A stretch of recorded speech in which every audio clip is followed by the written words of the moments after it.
কেউ কেউ কোনো কোনো অপশক্তি, কালো শক্তি ভিন্ন দেশে আশ্রয় নিয়ে বাংলাদেশে আবার গণতন্ত্রকে বিপন্ন করার যে বিচ্ছিন্ন, সন্ত্রাসী এবং বিশৃঙ্খলা সৃষ্টি করতে চায়, তার প্রতিবাদে আজকে তারা রাস্তায় নেমেছে।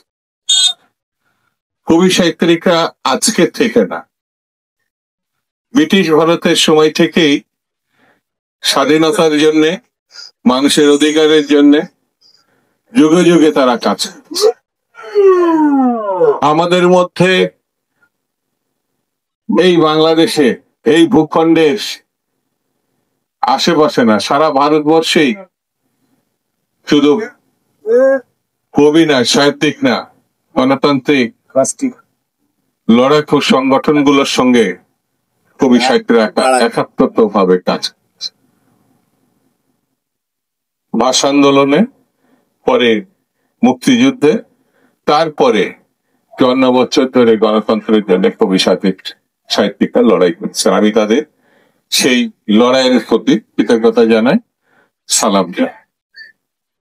বন্ধুরা, সর্বশেষ মুজিব আমলের পরে সর্বশেষ 16 বছর শেখ হাসিনার যে নির্মম শাসন, ভয়ঙ্কর শাসন, অহংকারের শাসন, দম্ভের শাসন, সেই শাসনকে এই দেশের মানুষ চূর্ণ বিচ্ছিন্ন করে দেশনেত্রী বেগম জিয়াকে তারা হত্যা করতে চেয়েছে। তারা একসময় প্রকাশ্যে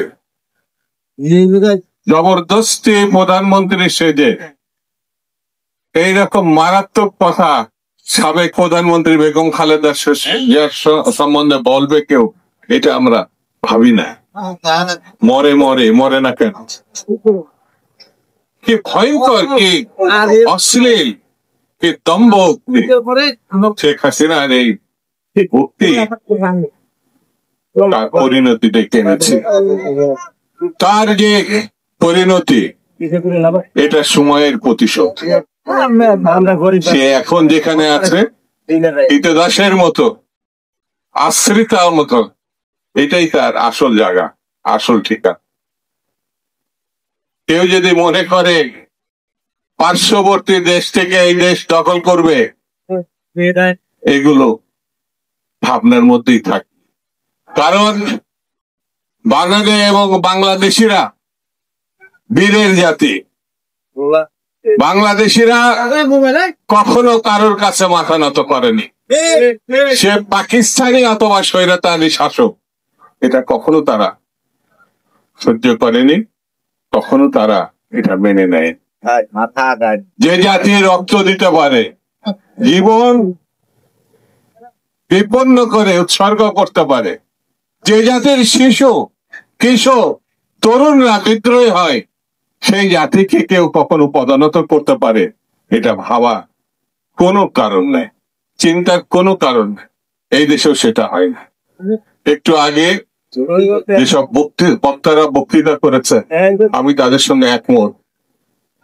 সেটি হচ্ছে বাংলাদেশের সহসা একটি নির্বাচন হতে হবে, যে নির্বাচনের মধ্য দিয়ে নির্বাচিত পার্লামেন্ট হতে হবে, যে পার্লামেন্টের মধ্য দিয়ে একটি সরকার তৈরি হতে হবে।